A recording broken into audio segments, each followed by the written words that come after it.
우리에게 소망이 되신 하나님 아버지, 오늘도 저희들을 성수주의를 할 수 있도록 은혜 주시고 안식일을 기억하여 주의 말씀을 통하여 참 안식을 얻기를 원합니다. 기억되었던 이 안식에 진정으로 평강을 얻을 수 있는 시간이 되게 하시고 말씀의 풍성한 시간이 되게 하여 주시옵소서. 우리는 무엇으로 어떻게 해야 될지 알지 못할 때가 있습니다. 그러나 주님께서 저희들에게 길이 되어주시고 진리가 되어주시고 생명이 되어주셔서 우리의 나아갈 바를 알려주시고 우리의 들을 바를 알려주시고 우리의 눈을 열어주시니 감사드립니다. 지와 계시의 정신으로 우리 눈이 활짝 열려서 주님의 음성을 듣고 또 하나님의 말씀을 통해서 하나님을 볼 수 있도록 인도해 주옵소서. 감사드리며 예수님의 이름으로 기도드리옵나이다. 아멘. 오늘 저는 히브리서 10장 19절로 25절의 말씀으로 소망을 굳게 잡으라는 내용으로 함께 은혜를 나눕니다. 여기 본문에 나와 있는 그 내용들을 보니까요, 19절에 그러므로 형제들아 우리가 예수의 피를 힘입어 성소에 들어갈 담력을 얻었나니, 그렇게 표현을 첫 절부터 이렇게 표현을 해놨는데요. 성소에는 이제 죄를 범한 자들이 성소에 들어가고, 지성소에는 1년에 한 번씩 대제사장만이 들어가서 속죄를, 백성들의 모든 죄를 속죄했던 그 구약의 예식입니다. 그래 지금은 그렇게 하지 않고 양과 염소를 잡지 않고 모든 성도들이 이제 제사장의 역할을 감당하고, 또 예수님께서 그 뿌려놓는 그 피로 말미암아 우리가 지성소에도 들어갈 수 있는 그런 은혜를 입었다는 것입니다. 대제사장만 들어간 게 아니라 모든 성도가 지성소에 들어갈 수 있는 은혜를 입었습니다. 그럼 오직 흠없는 주님의 피가 뿌려졌기 때문에 가능한 겁니다. 그러니까 짐승의 피로는 1년에 한 번씩 대제사장만 들어가야 되는 그런 지성소에, 하나님이 계시는 지성소에를 이제 모든 성도가 그 피뿌림을 받았기 때문에 담력을 얻어서 이제 지성소에 들어가서 하나님을 직접 만날 수 있게 되었다는 것입니다. 이게 얼마나 감사한 일입니까? 이것만 해도 우리에게는 엄청난 감사가 쏟아져요. 그렇게 백성들은 수십 년간 광야 생활을 했지만 지성소에 들어갈 수가 없었습니다. 하나님을 직접 만날 수 없었습니다. 대리인을 통해서 하나님을 만났습니다. 선지자나 또 대제사장을 통해서 하나님의 만남의 사건들을 들을 수는 있었습니다. 직접 만날 수가 없었다는 것입니다. 그러나 지금은 만인 제사장, 예수님께서 십자가에 달리셔서 그 피를 흘림으로 말미암아 저와 여러분은 모두 다 제사장이 됐습니다. 그래서 누구나 하나님을 믿는 자들, 예수 그리스도의 피뿌림을 받고 또 그 피뿌림에 응당, 아멘하고 또 예수의 부활을 인정하는 자들이 모두 다 제사장이 되었고, 그래서 지성소에서 개인적으로 주님을 만날 수 있게 되었다는 것입니다. 그럼 오늘 이 소망을 굳게 잡기 위해서는 우리가 어떻게 해야 되겠는가? 사실 율법 폐기론자들이 주장하는 사람들은 예수 그리스도로 인해 율법이 폐기됐으므로 성도는 더 이상 율법을 지킬 필요가 없다고 얘기합니다. 이 말은 한편으로는 옳지만 다른 한편으로는 틀렸습니다. 예수께서 십자가상에서 율법을 완성시키셔서 율법은 성도에게 더 이상 왕노릇할 수 없게 만들어 놨습니다. 율법이 죄를 발견하게 하고 정죄하게 하는 것이 율법이에요. 율법으로 비춰봅니다. 거울 같은 거예요. 비춰봐서 잡아내는 겁니다. 죄를 잡아내고 정죄하는 것이 율법이었어요. 근데 그것을 완성시키셨어요. 그렇다고 성도가 죄를 마음대로 범하는 건 아니에요. 율법을 완성시킨 것은. 성도는 성령을 따라서 율법이 요구하는 그 이상을 행할 수 있는 능력을 부여받았습니다. 예수님 때문에. 이러한 사실은 초대교회 성도들의 삶에서 잘 나타나 보이고 있습니다. 초대교회 성도들은 로마의 박해 가운데서도 로마법 이상을 행함으로써 당시에 팔레스타인 지방의 총독이었던 플리니에게도 인정을 받을 정도로 도덕적 순결을 유지했다는 것입니다.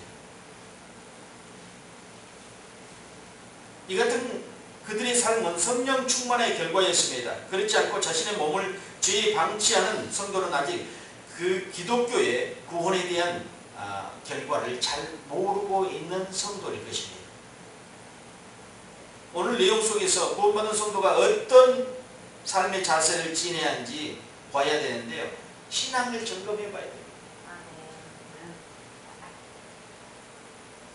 적으로는 성도는 온전한 믿음으로 나아가야 됩니다. 온전한 믿음으로. 22절에 보니까 우리가 마음의 뿌림을 받아 양심의 악을 깨닫고 몸을 맑은 물로 씻었더니 참 마음과 온전한 믿음으로 하나님께 나아가자. 산상수훈에도 예수님께서는 심령이 가난한 자, 마음이 청결한 자가 하나님을 볼 거라고 그랬습니다. 여기서 깨끗하고 거룩하지 않으면 하나님을 볼 수 없다는 겁니다. 마태복음 5장 3절 8절에 그렇게 심령이 가난한 자, 마음이 청결한 자가 하나님을 볼 수 있다. 이와 비슷하게 참 마음과 온전한 믿음으로 하나님께 나아가자. 그렇게 20절에 이렇게 얘기하고 있습니다. 성도는 하나님께 나가려면 참 마음과 온전한 믿음을 가져야 함을 오늘 얘기하고 있습니다. 참 마음과 온전한 믿음이란 심령이 가난한 것이며 또한 마음이 청결한 것입니다. 심령이 가난하고 마음이 청결해야지만이 하나님을 볼 수 있다고 성경에 얘기하고 있습니다. 참 마음과 온전한 믿음이 없이 하나님께 나아가면 기도를 해도 하나님을 만날 수 없을 뿐만 아니라 기도에 응답도 없다는 것입니다. 온전하지 않기 때문에. 기도의 응답을 받지 못하는 성도는 하나님의 능력을 체험할 수 없기 때문에 믿음이 성장할 수 없습니다. 하나님께서 보여주신 그 일들을 통해서 사람들은 믿음이 성장합니다. 여러분들이 응답을 받지, 수년 동안 응답을 받지 못했다면 여러분 믿음이 생기겠어요? 아니에요. 중간중간에 우리 기도할 때 하나님께서 적절한 시기에 응답을 해주기 때문에 우리의 믿음이 성장합니다. 그런데 기도를 해도 아무 응답이 없다면 믿음이 성장하지 않을 것입니다. 그걸 이겨낸 사람은 끝까지 기도하겠지만 그걸 이기지 못한 사람은요, 응답이 없으면 기도를 놔버리고 만다는 것입니다. 이런 이유에서 율법 폐기론자들이 주장하는 대로 이미 구원을 받았으니 마음대로 살아도 된다는 신앙의 자세는 얼마나 편의주의적인 발상인가. 그 구원론자들의 얘기도 비슷합니다. 한번 구원받았기 때문에 이제 그 받은 후에 지은 죄들은 아무것도 아니라는 것입니다. 이거 얼마나 잘못 판단하면 성도들에게 죄를 유발할 수 있는 빌미를 제공해 준 거 아닙니까? 당신은 구원받았기 때문에 이제 더 이상 어떤 죄를 지어도 천국에 가는 데는 지장이 없다. 이거 엄청난 문제를 일으킬 수 있어요. 그렇다고 일부러 죄를 지은 사람이 없겠지만 그렇게 허용해 놓은 상황에서 죄가 온전히 지켜지겠느냐, 내 마음 가운데서 거룩한 생활과 순결한 생활이 이루어지겠느냐, 참 마음과 온전한 마음으로, 참 마음과 온전한 믿음으로 나아갈 수 있겠느냐, 그렇지 못할 것이라는 것입니다. 그래서 이 편의적인 발상을 하고 있는 그들에게 사도 바울은 은혜를 더하게 하려고 죄에 거하겠느냐, 그럴 수 없느니라. 죄에 대하여 죽은 우리가 어찌 그 가운데 더 살리요. 바울이 확실하게 로마서 6장 1절로 2절에 그렇게 얘기하고 있습니다. 죄에 대해서 우리가 죽었는데 그 가운데서 어떻게 더 살겠느냐. 이거야. 율법주의자들 아니면은 그 편의주의자들 때문에 죄가 다시 살아난다는 게 말이 되느냐 이거예요. 죄에 대해서 죽은 우리가, 예수 그리스도로 말미암아 죄에 대해서 완전히 죽은 우리가 다시 살아나서 그것을 행할 수 있느냐? 안 된다 이거죠. 안 된다. 은혜를 더하게 하려고 죄에 거하겠느냐? 이 말을요, 이 하나님 말씀을 여러분들이 깊이 생각을 해봐야 돼요. 은혜를 더하게 하려고 죄에 거하겠느냐? 여러분 반대로 생각하면 여러분이 은혜 받기 위해서, 교회에 무슨 이득을, 은혜를 주기 위해서 여러분들이 죄를 지었다는 생각이에요. 그 죄가 그냥 내 개인적인 죄가 아니라 교회의 덕을 세우려고 죄를 지었다고. 이게 되겠어요? 안 되죠. 은혜를 더하려고 죄에 거하게 됩니다. 은혜를 더하지 말아야죠. 죄에 거하지 않고. 또한 성도는 소망을 굳게 잡아야 됩니다. 80년대 이 복음화 성회 당시에 김중건 목사는 비전이 없는 백성은 망한다고 했습니다. CCC의 그 창시자였죠. 오늘날 한국 국민들이 잘 적용하고 있는데요. 우리나라는 88 올림픽, 또 치렀고, 86 아시안게임, 또 2002년 월드컵, 뭐 반쪽이지만 월드컵 세계대회를 치렀어요. 그리고 그 위에 뭐 엄청난 무역 흑자도 내면서 정말 한강의 기적이라는 것이 세계 사람들에게 알려지면서 한국이 이제 세계에 알려지기 시작했어요. 사실상 88 올림픽이 86 아시안게임만 할 때도 세계에 알려지지 않아요. 88 올림픽을 치르고 난 다음에 코리아가 이 세상에 존재한다는 것을 사람들이 알게 됐다는 거죠. 올림픽 이후에. 그러면서 급부상을 합니다. 무역의 흑자를 내고요. 그러다가 2002년에 이제 확실하게 세계 사람들에게 각인되었습니다. 월드컵을 하면서. 그래서 이제 대한민국이라는 나라가 세계의 거의 모든 사람들에게 알려졌습니다. 그때만 해도 이 교회와 기독교는요, 기독교와 교회는 참으로 성장의 성장을 거듭했습니다. 성장의 성장. 경제 성장을 이루듯이 교회도 엄청난 성장을 이뤘습니다. 그런데 이제 서구 문물이 들어오면서 향락에 빠지기 시작했어요. 향락. 사치와 향락. 그것들이 들어오면서 엄청난 경제 위기를 맞았죠. 그래서 이제 IMF라는 또 그런 엄청난 대란을 겪었습니다. 그리고 그 이후로부터 좀 무역의 흑자가 아니라 적자로 돌아가면서 엄청난 또 어려움을 당하기도 했죠. 슬기롭게 극복해서 지금까지 왔지만 기독교는 쭉 성장을 이루다가 거기서부터 꺾어지기 시작했어요. 2000년대 들어와서 꺾어지기 시작하면서 지금 계속 하향세.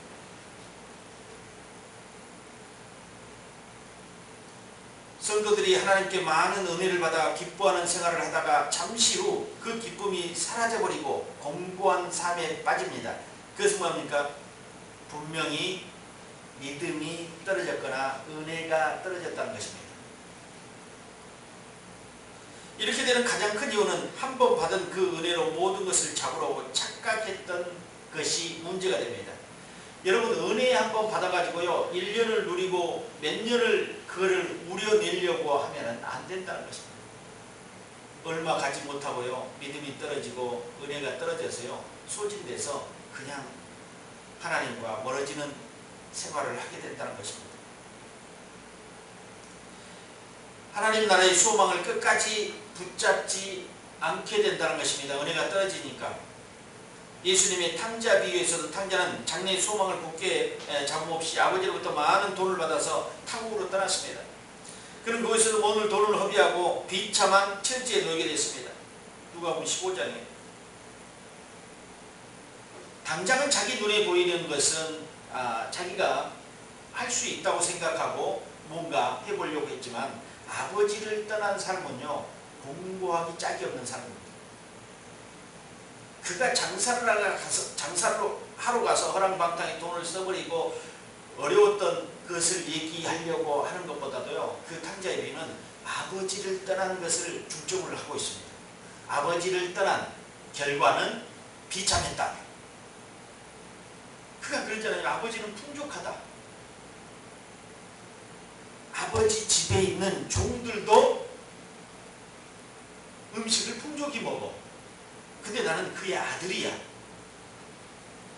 그 아버지의 아들인데 난 이 돼지도 잘 안 먹는 지엽 열매도 없어서 못 먹어. 돌이켜본데 아버지 집에 있을 때가 가장 행복했구나. 그냥 있어도 밥을 먹었는데 여기는 일을 해도 밥을 못 먹는다. 굶어 죽는다 이거지. 일을 해도 충년이 들어서. 그러니까 아버지 집을 회상하게 한 것이 은혜죠. 아버지 집을 회상하지 않고 나는 돌아갈 수가 없다. 아버지에게 큰 죄를 지었기 때문에 돌아갈 수 없다 하고 거기서 지냈다면 그는 거기서 그냥 죽고 말았을 것입니다. 그런데 그는 회개하고 돌아온 거죠. 각오를 하고 돌아오잖아요. 무슨 각오를 합니까? 이제 아버지 자식이라고 내가 표현하지 않겠다. 그냥 종의 한 사람으로 있어도 밥 먹고 자는 거는 걱정이 없으니까 종의 한 사람으로 받아주기라고 해야 되겠다. 받아달라고. 그런 각오를 하고 왔는데 아버지의 환대는 상상을 뛰어넘었어. 문을 탁 걸어잠그고 여기가 어디라고 왔느냐? 어디 드라마에서 많이 봤던 거 아닙니까? 여기가 어디라고 다시 여기로 찾아왔느냐? 가라 하고 그냥 문을 탁 잠궈버리고 해야 될 내용인데 아버지는 신발도 신지 않고 마중을 나가서 그를 껴안고 그에게 가락지를 끼우고 새 옷을 입히고 짐승을 잡아서 소를 잡아서 극진히 사람들을 불러서 잔치를 배설했지 않습니까? 이게 아마 탕자는 깜짝 놀랐을 겁니다. 이게 어찌된 일인가? 이거 뭔가 내가 지금 꿈을 꾸고 있는 건지 뭔가 잘못된 거 아닌가? 그렇게 생각할 수도 있습니다. 그런데 아버지는 그렇잖아요. 죽었다가 다시 살아왔다고. 그렇죠. 아버지를 떠나면 반드시 죽습니다.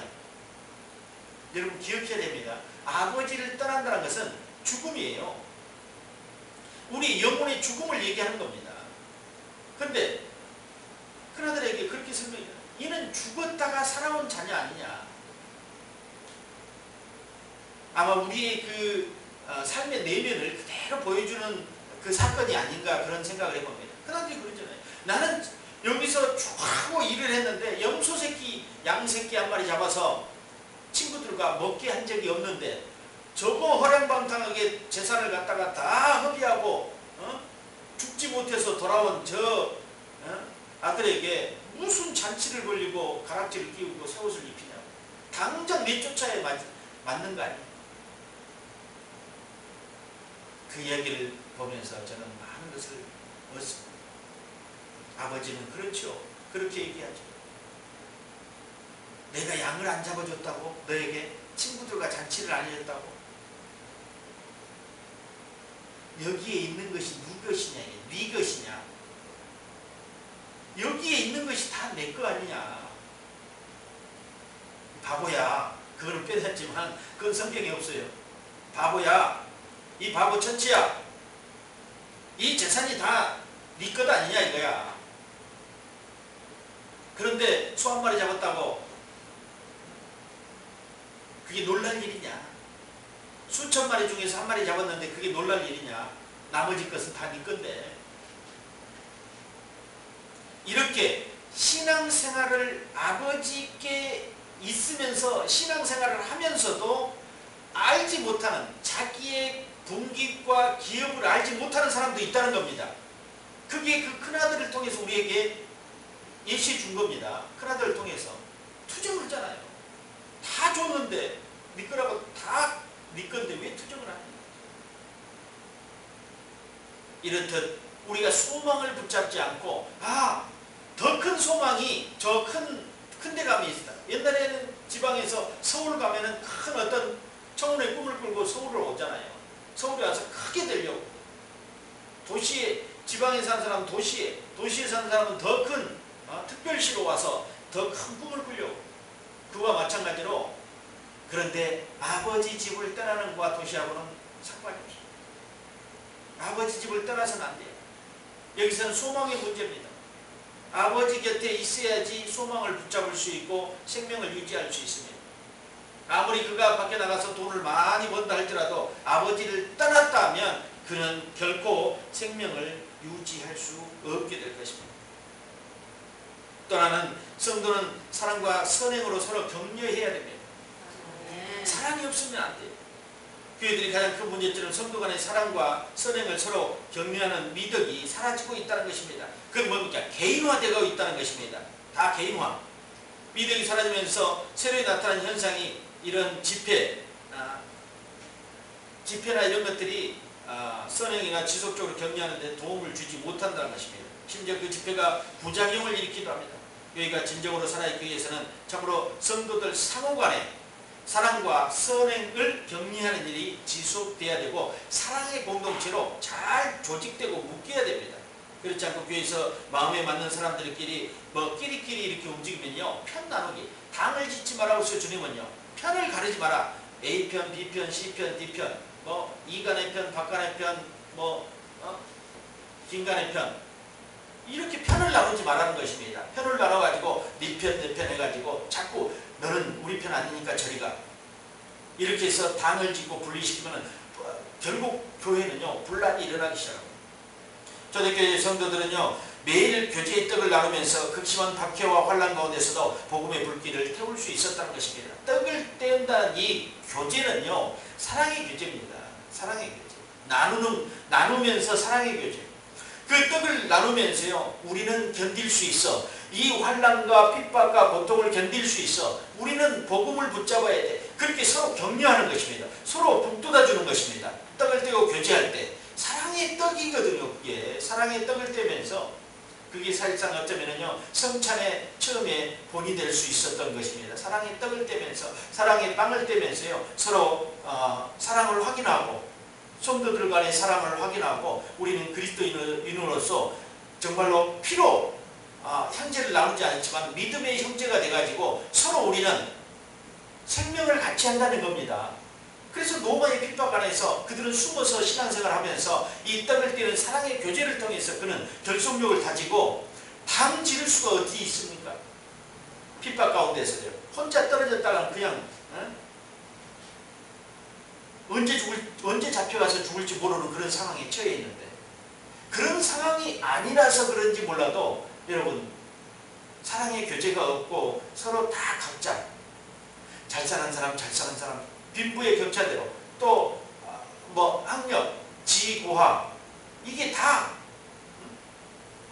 빈부의 격차대로 순서를 정하고, 또 지고하를 따라서 순서가 다 정해지고, 끼리끼리 다, 그럼 멤버들이 다 각기 자기 원하는 멤버들끼리 다 만나서 교회에서 이렇게 숙덕거린다. 이래가지고는 교회가요, 사랑으로 성장할 수 없습니다. 교회는 늘어날 수 있겠죠. 그렇지만 성장할 수 없다는 것입니다. 진정으로 성장하는, 이 양적으로 성장할 수 있지만 질적으로 성장하지 못하고 예수 그리스도의 제자가 되지 못하는 것입니다. 그렇게 분란을 일으키는 교회는요, 결속력이 떨어지고 서로 각기 달라요. 파트마다 다 생각이 다르다는 것입니다. 목회 방침과도 다르고요. 이런 교인들이 많아질수록 교회는 힘들어진다는 것입니다. 모이기를 힘쓰지 않는 교회, 기도하기 힘쓰지 않는 교회는요, 소망을 붙잡지 못합니다. 쌓아놓은 장작에 불을 붙이면 장작들은 잘 탑니다. 그러나 비록 불이 붙었을지라도 그 장작을 따로 떼어놓으면 얼마 가지 못해서 연기가 나고 그 장작은 죽어버립니다. 불이 죽어버립니다. 성도들의 신앙 원리도 이와 유사할 것입니다. 성도가 은혜를 받았을 때는 교회 모임에 잘 참석합니다. 여러분, 성령 충만할 때는요, 목사님이 365일 다 교회 나오라고 나옵니다. 여러분, 순복음 교회들 특심 알잖아요. 매일매일, 아니 자기 옛날에 나는 거의 출근을 했어요. 매일매일. 성도들이요, 부육장들이 출근했어요. 거의. 매일 와서 기도하고 전도하고 기도하고 전도하고 기도하고 목사님 신방하는 데 따라가고 전도하고 매일매일 출근하는 거예요. 밥 먹고 출근하는 게 일이었어요. 그걸 뭡니까? 은혜를 받았다는 겁니다. 은혜를 받아서 오지 마라 그래도 와요. 교회를 은혜 받으면. 왜요? 기도해야 되고 공부해야 되고 예배 드려야 되고 할 게 너무 많아. 은혜 받으면 할 게 많은데 은혜가 떨어지면 할 게 없어요. 전도도 하기 싫고 기도도 하기 싫고 사람을 만나기도 싫고 할 게 없다니까요. 은혜가 떨어지면요. 무기력증에 빠지는 거예요. 은혜가 떨어지면. 불이 안 타고 연기만 피우는 거와 똑같아요. 눈만 아파요. 그러니까 여러분들이 교회 기도회 모임, 기도회나 모임에 가기 싫어증이 온다면 여러분 스스로가 오늘 목사님이 오늘부터 기도회 합니다. 근데 나는 기도에 빠져야 되겠다. 다른 일도 없어. 다른 일도 없는데 괜히 기도에 가고 싶지 않아. 그건 뭐라고요? 은혜가 떨어지고 있다 이거예요. 은혜를 유지하고 있으면 기도회를 왜 목사님이 안 하는가, 그걸 지금 한마디 하고 싶어. 목사님한테 기도회를 왜 안 하는가 해야 되는데, 그런데 기도회를 열어놨는데도 왠지 가고 싶지가 않아. 괜히 몸이 피곤해진 것 같아. 그리고 일이 생길 것 같아. 내 개인적인 일이. 그래서 시간을 비워놔야 될 것 같아. 이거는 분명히 은혜가 떨어지는 거야. 은혜가 소진된 겁니다. 은혜가 소진되면 뭐가 온 줄 아십니까? 영적인 질병이 옵니다. 병이 와요. 병이. 영적으로 병이 든다. 그게 뭡니까? 실어증이에요. 실어증에 병이 옵니다. 그러면 교회와 점점점 간격을 두기 시작합니다.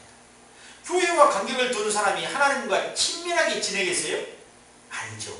역시 탕자처럼 아버지를 떠나면 멀리 가게 돼요.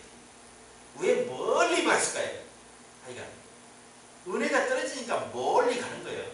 하나님 안 보이는 곳으로, 아버지가 나를 찾지 못하는 곳으로 아주 멀리 가버리는 거예요. 이게 영적인 질병입니다. 은혜가 떨어졌을 때 오는 영적인 질병이에요. 여러분들이 그걸 간파하기 위해서는 교회 모임에 내가 나가고 싶은가, 자발적으로 나가고 싶은가, 아니면은 일도 없는데 나가기 싫은가, 이거 두 가지예요. 나가기 싫어지면 병이 온 겁니다. 병이 온 겁니다.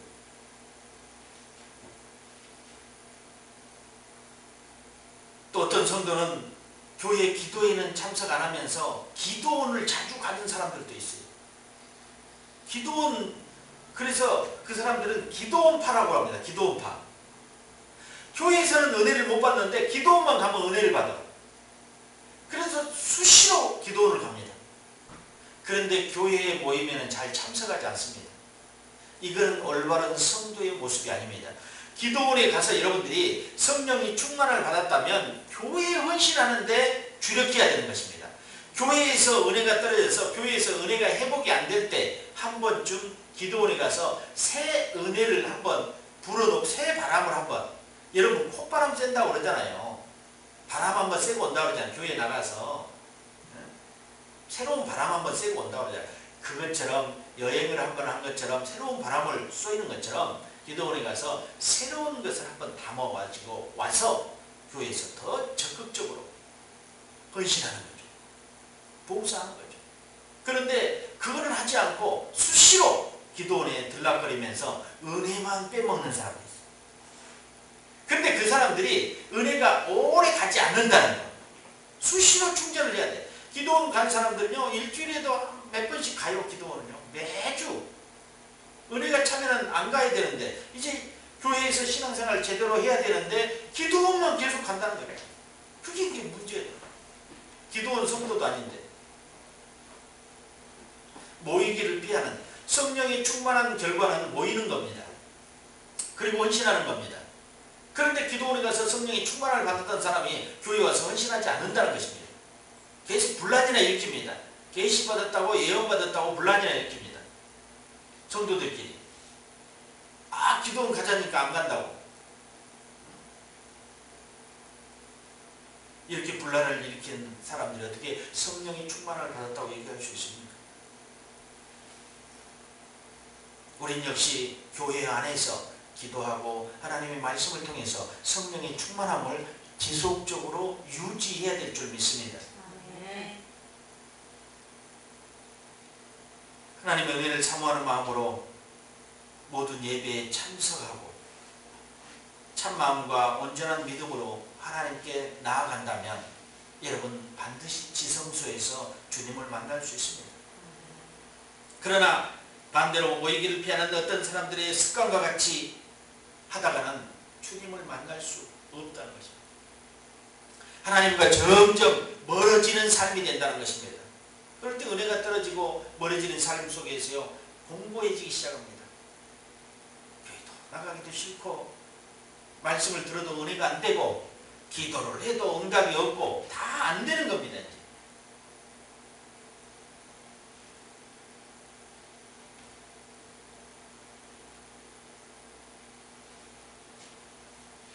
오늘 23절의 말씀처럼 약속하신 이는 미쁘시니 우리가 믿는 도리의 소망을 움직이지 말고 굳게 잡아 서로 돌아보아 사랑과 선행을 격려하며 모이기를 피하는 어떤 사람들의 습관과 같이 하지 말고 오직 권하여 그날이 가까움을 볼 수 있도록 더욱 그리하자.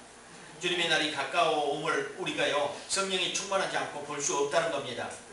여러분들이 성령의 충만함을 유지하면서 믿음을 유지하고 패하기를 좋아하는 사람들과 같이 합류하지 말고 그들을 다시 교회로 끌어들여서 같이 공동체 안에서 사랑의 교제를 나눌 수 있고 떡을 떼는 그런 공동체 속에 신앙생활을 온전하게 할 때 주님이 가까이 옴을 우리가 느낄 수 있고 준비하지 않겠습니까? 우리의 신앙도 지키지 못하고 있으면서 주님이 언제 오실까 이거 고민하는 사람들이 많고 예언적인 것이나 또 계시적인 것에 관심을 가지고 살아간 사람들이 있는데요. 내 생활부터 온전히 돌려놔야죠. 믿음의 생활로 돌려놓지 않고 기름 준비하고 신부 단장하지 않는 사람들이 주님이 당장 오면 어떻게 되겠습니까? 그들 거기에 관심을 갖지 말고 계시록이나 주님 재림에 관심을 갖는 것보다 우리가 올바로 신앙생활하는 게 관심을 더 가져야 된다는 것입니다. 아멘. 올바로 여러분들이 신앙생활을 하면 아무 문제가 없어요. 그런데 왜 사람들이 다 계시록에 초점을 맞춰 계시록에 관심이 많고 예수 재림에 관심이 이렇게 지속적으로 관심을 보이는 이유가 뭡니까? 지금 올바로 살고 있지 않기 때문에 그럽니다. 그런 사람들이 대부분이 그럴 수 있습니다. 여러분 성령 충만한 삶을 유지하고 살아간다면 오늘 주님이 오신들 여러분이 무슨 문제가 되겠습니까? 안 되죠. 그런데 올바로 지금 신앙생활을 못하고 있기 때문에 주님이 오늘 오실까 내일 오실까 걱정이 되는 겁니다. 미루려고 알면 뒤로 좀 늦추려고 주님 좀 늦춰주세요. 내가 준비가 안 됐습니다. 그러려고 그러는지 모르겠습니다. 우리는 동포의 건축자들은 끊임없이 내 삶에서 건축이 이루어지며 이 성전이 온전하게 보존될 수 있도록 여러분 이제 지성소의 삶을 살아야 되는 겁니다. 사실상. 여러분들이 지성소를 드나들면서 지성소의 삶을 안 살면 어떻게 해요? 대통령이 청와대를 드나들면서 청와대의 삶을 안 살면 어떻게 하겠어요? 청와대를 난장판으로 만들면 어떻게 되겠어요? 안 되죠. 그것처럼 우리 안에 지성소가 있어요. 사실상. 주님이 계시기 때문에. 주님이 지성소예요. 한마디로 주님을 만나는 게 지성소예요. 지성소에서 하나님 만나는 거예요. 우리 마음속에 있는 지성소를 잘 관리해야 돼요. 거룩한 믿음으로 관리해야 되는 것입니다. 초대에 말씀드렸던 것처럼 핏부림을 받아서 성수에 들어갈 담력을 얻었어요. 그 길은 우리를 위하여 시장 가운데 열어놓은 새롭고 산 길이요. 휘장은 곧 저의 육체였다는 것입니다. 예수 그리스도의 육체에서 휘장을 그 육체가 찢기면서 휘장이 열려서 지성소로 들어갈 수 있는 길이 열린 것입니다. 그게 뭔 길이었어요? 산 길, 생명의 길이라는 것입니다. 아멘. 생명의 길을 주님께서 열어놓았다는 것입니다. 아멘. 이 생명의 길의 소망을 잡아야 돼요. 아멘. 지금 환경의 문제에 대해서 고민하지 맙시다. 소망을 굳게 잡은다면 하나님께서 지성소의 삶으로 이끌어갈 것입니다. 어려움이 왔다가도 또 극복할 수 있는 힘을 주실 것입니다. 분명한 것은 하나님은 환경을 통해서 역사하시고 바람과 구름을 통해서도 역사하시는 분이에요. 아멘. 어떤 분처럼 구조 헬기가 와도 물에 빠졌는데 구조 헬기가 와도 안 탄다. 주님이 나를 건져주시겠다. 보트가 와도 안 탄다. 구조대원이 와도 나는 하나님이 특별한 방법으로 구조해 줄 것이다. 그래서 그분이 죽었대요. 구조를 안 받아서. 죽어서 주님을 만나러 갔대요. 어찌됐든. 그래서 따졌대요. 주님께. 아니 내가 그렇게 급박한 상황이 있는데 주님은 나를 왜 건져주지 않았습니까? 그렇기 때문에 주님이 그렇게 항변하는 그 사람에게 주님이 그렇게 말씀하죠. 나는 2번의 구조대원과 보트와 헬기를 너에게 보냈다. 근데 너는 다 거부했다. 그래서 죽게 된 것이다. 우리가 혹시 주님의 손길을 스스로 거부하고 있지 않는가를 돌아봐야 돼. 소망을 굳게 잡은 우리 성도들이 주님이 어떤 환경과 사람을 통해서 우리가 계획하고 있고 뜻하는 것을 이루려고 사람을 보내고 만나게 하고 환경이 보여지는 일들을 통해서 하나님은 일을 하고 계시는데 우리는 그걸 보지 않고 그냥 다 아니다 아니다 아니다 아니다 이렇게 다 거부해버리고 있지 않는가. 우리도 스스로를 체크하면서 늘 하나님의 음성에 귀를 기울이고 우리의 뜻대로가 아니라 하나님의 뜻대로 하옵소서 하는 소망을 굳게 잡아야 돼요. 하나님의 뜻에 소망이 있습니다. 그런데 그 뜻을 발견하지 못하면 소망의 삶을 살지 못하고 육신의 삶을 살게 돼요. 영원한 생명에 관심을 갖는 것보다 현재의 삶에, 현재 육신의 삶에, 환경의 삶에, 혼적인 삶에 관심을 갖고 살다 보면 분명히요 탕자처럼 되어갑니다. 은혜가 떨어져서 주님과 점점 멀어지고 세상 것, 육신의 세상의 영들이 가득해서 세상 것을 취하려는 것들에 관심이 많아질 것입니다. 오늘 우리가 소망을 굳게 잡아야 될 이유는요, 예수님께서 펼쳐놓은 길이라는 것입니다. 산 길, 그 길로 우리는 가야 된다. 그게 소망의 길입니다. 소망을 굳게 잡는 것은 예수님이 펼쳐놓은 휘장을 찢어서 지성소로 들어갈 길을 마련했던 예수님의 그 놀라운 피 흘림의 사건을 통해서, 피 뿌림의 사건을 통해서 우리에게 생명의 길을 열어놓았는데, 생명의 길을 여러분들이 알고 그것을 붙잡고 따라가는 자들이 소망의 삶을 살 수 있다는 것입니다. 아멘. 그러기를 예수 그리스도 이름으로 축원드립니다. 아멘. 기도하겠습니다. 하나님 감사합니다. 오늘도 예수님께서 이뤄놓으신 새롭고 산 길을 따라 우리가 움직일 수 있도록 우리에게 더욱 소망을 더하여 주시옵소서. 성령이 충만한 결과로 모이기를 더하고 기도하고 전도하고 복음 전하는 것을 더 열심히 할 수 있도록 은혜 주시고, 우리의 힘으로 하지 않게 도와주시고, 오직 예수님이 우리의 소망 되심을 알고 예수님을 굳게 잡을 수 있는 저희들 되게 도와주시옵소서. 은혜로 성령으로 충만케 하셔서 하나님 생명의 길로 가는데 부족함이 없게 도와주시고, 우리의 생각과 또 우리의 고집이나 개인적인 자아 때문에 주님을 놓쳐버리는 그런 일이 없게 도와주시고, 세상의 어두운 영들, 환경의 영들, 또 쾌락과 욕망의 영들이 우리를 지배하지 못하도록 지켜주시옵소서. 하나님 감사합니다. 오늘도 소망을 우리에게 잡게 하시고 예수 그리스도로 승리하게 하신 아버지께 감사를 드리며 예수 그리스도 이름으로 기도드리옵나이다. 아멘.